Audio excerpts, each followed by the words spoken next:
तो प्यारे बच्चों, हमने अपने 3 सवैये कर लिए हैं। अब हम अपने चौथे सवैये पर चलते हैं। देखिए, काननी दे अंगूरी रहिबो जब ही मुरलीधर। काननी दे अंगूरी रहिबो जब ही मुरली धुनि मंद बजे हो। मोहिनी तानन सोरस कानी अटा चढ़ी गोदन गेहे तो गेहे। तेरी कौशिकरे ब्रिज लोगनी काल को कितनो समझोए। माए रीवा मुख की मुस्कानी समारी न जेहे न जेहे न जेहे। देखिए, पहले फिर आप इन शब्दों के अर्थों को जान लें। काननी दे अंगूरी रही हो, काननी कानों पर, दे रखना, अंगुरी अंगुली, रही वो रखना, यानी अपने कानों पर उंगली रखना। प्यारे बच्चों, अर्थात जो हमें अच्छी नहीं लगती धुन यानी आवाज, कई बार हम उसे जब सुनना नहीं चाहते तो अपने कानों पर क्या रख लेते हैं, उंगली रख लेते हैं, ताकि हम उसको सुन न पाए। प्यारे बच्चों, एक अच्छी सीख भी है। देखिए, जो दो व्यक्ति झगड़ रहे होते हैं ना आपस में, वो एब्यूज करते हैं, गालियां गलौज करते हैं, गालियां देते हैं, तो कई बार उन दो व्यक्तियों के मध्य में तीसरा व्यक्ति आ जाता है और कहता है, अरे भाई तेरे को ये कह दिया। वो दोनों आपस में सुन रहे होते। देखिए, आज का युग कैसा है, उन्हें भड़काने के लिए वो कह देते हैं कि इसको ये गाली दे दो, इसको ये दे दो। दोनों आपस में सुन रहे हैं। तो प्यारे बच्चों, जब हमें झगड़े को मिटाना हो ना, तो ये कह दीजिए कि भाई इसने मुझे कुछ दिया है, मुझसे कुछ लिया नहीं। गाली देगा, कितनी देर देगा, अपनी ही जो जुबान है ना, अपनी ही जिह्वा को गंदा करते हैं ऐसे इंसान। ऐसे इंसानों से हमें बचना चाहिए, न कि उनके खिलाफ खड़े होना चाहिए। प्यारे बच्चों, अर्थात कोशिश ये रहनी चाहिए कि हमें किसी से झगड़ा न करना। तो इसने भी कहा कि अपने कानों पर उंगली को रखना। जब मुरली मुरली, धुनी धुन, मंद धीमे धीमे स्वर में, बजे हैं बजाते, बजे हैं बजाए।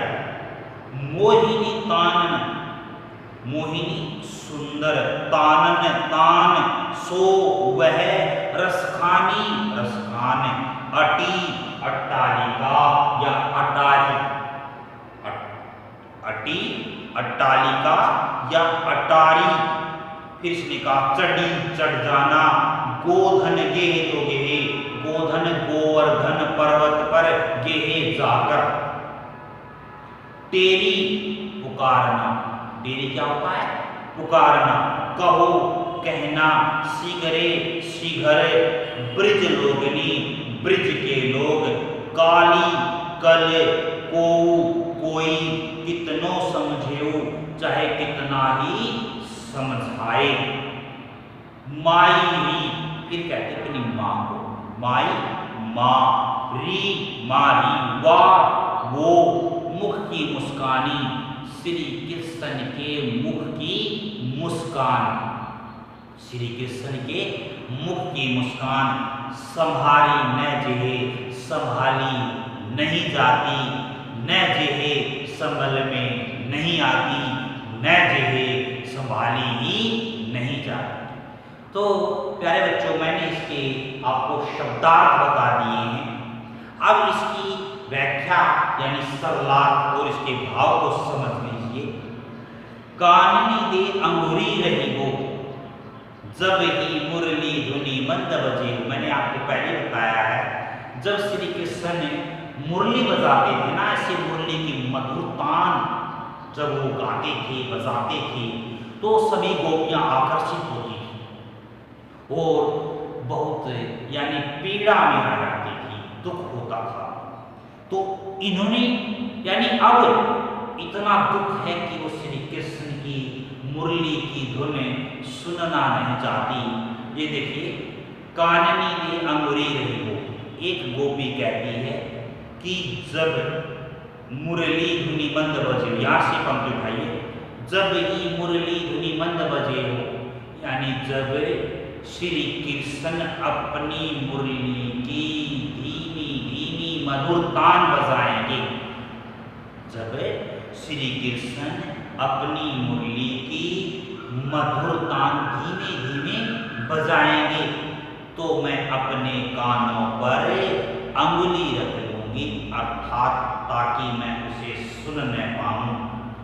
नहीं तो क्या, यदि मैं उस धुन को सुन लूंगी तो मैं उससे आकर्षित होकर वहां पर चले जाऊंगी, इसलिए मैं उसे अब सुनना नहीं चाहती, अपने कानों पर उंगली रखी।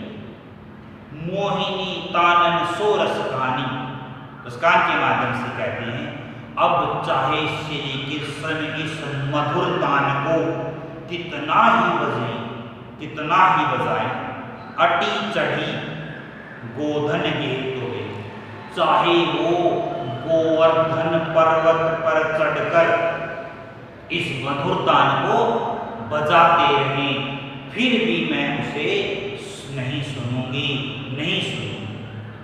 फिर इसने कहा, तेरी कौशिक रे ब्रज लोगनी, यानी चाहे ब्रज के लोग मुझे कुछ भी कहकर पुकारे, चाहे ब्रज के लोग मुझे कुछ भी कहकर पुकारे, काल को कितनों समझे, और कल मुझे कितना ही समझाने का प्रयत्न करे, कोशिश करे, मैं उनकी एक भी नहीं सुनूंगी, अर्थात उनकी बात को नहीं मानूंगी। फिर अंतिम पंक्तियों में कहती हैं, मायरी हुआ मुख की मुस्कानी, संभारे न जेहे, कि हे माँ, वह श्री कृष्ण के होठों की मुस्कुराहट, मुख की हल्की सी मुस्कान मुझसे संभाली नहीं जाती, न जेहे संभल में नहीं आती, न जेहे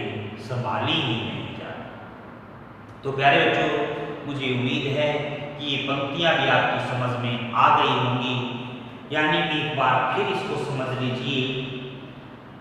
देखिए, काननी दे अंगुरी रही हो, जब ही मुरली धुनी मंद बजे, यानी गोपियां कहती हैं कि जब श्री कृष्ण अपनी मुरली की मधुर तान धीमे धीमे स्वर में बजाएंगे ना, तो मैं अपने कानों पर अंगुली रख दूंगी, ताकि मैं उस मधुर तान को न सुनूं और उस पर आकर्षित न हो। मोहिनी तान सो रसकान के माध्यम से फिर कहती हैं कि चाहे वह अपनी मधुर तान को सुनाते चले जाएं, मधुर तान बजाते चले जाएं, और चाहे वो गोवर्धन पर्वत की चोटी पर चढ़कर भी इस मधुर तान को सुनाएं, फिर भी मैं उसे नहीं सुनूंगी। तेरी कहो सिकरे ब्रज लोगनी, अब चाहे ब्रज के लोग मुझे कुछ भी कहकर पुकारे, काल को कितनों समझेऊ, और मुझे कितना ही समझाने का प्रयत्न करें, मैं उनकी एक भी बात को नहीं मानूंगी, एक भी बात को स्वीकार नहीं करूंगी। परंतु फिर कहती हैं, माई दीवा मुख की मुस्कानी, समारी न जेहे, कि हे माँ, वह श्री कृष्ण के मुख की मुस्कुराहट मुझसे संभाली नहीं जाती, यानी मेरी संभल में नहीं आती, अर्थात संभाली ही नहीं जाती। तो प्यारे बच्चों, यहाँ पर भी क्या है, अतिशयोक्तिपूर्ण अलंकार तो है, और देखिए मुख की मुस्कानी, मैं के कारण यहाँ पर अनुप्रास अलंकार हो गया। न जेहे, यहाँ पर भी कौन सा अलंकार है, अनुप्रास अलंकार। गेहे तो गेहे, यहाँ पर भी गोधन गेहे तो गेहे, यहाँ पर भी कौन सा अलंकार है, अनुप्रास अलंकार। तो प्यारे बच्चों, मैंने आपको बताया है कि सवैये क्या होते हैं जिन्हें गाया जा सके, ब्रज भाषा का प्रयोग हुआ है, भाषा सरल है, सहज है, ओजपूर्ण है, अर्थात इसमें प्रभाव है। तो कहने का भाव क्या है गोपियों का कि वो श्री कृष्ण की मधुर तान को नहीं सुनना चाहती, क्योंकि वे उससे आकर्षित होकर श्री कृष्ण के प्रेम में इतनी अधिक आकर्षित हो गई हैं कि वे उनकी मधुर तान को सुनकर चली आती हैं। उन्हें लोक लाज का भय भी नहीं रहता, इसलिए वो अब इसे मुरली की तान को नहीं सुनना चाहती। तो प्यारे बच्चों, मुझे उम्मीद है कि आपको ये अध्याय भी समझ में आ गया होगा। मैंने इसके भावार्थ, सरलार्थ, साथ साथ में आपको अलंकार भी बता दिए हैं। तो यदि आपकी कुछ भी समझ में नहीं आता तो कमेंट बॉक्स में कमेंट कर देना, प्यारे बच्चों मैं दोबारा से भी करवा दूँगा। लेकिन एक एक अक्षर आपको करवाया गया है, एक एक शब्द का अर्थ बताया गया है। मुझे उम्मीद है कि अब आप एक बार इसकी पुनरावृत्ति कर लेंगे और इसको अच्छी प्रकार से समझ लेंगे। तो अब मैं इसका अभ्यास अगले वीडियो में आपको करवाऊंगा।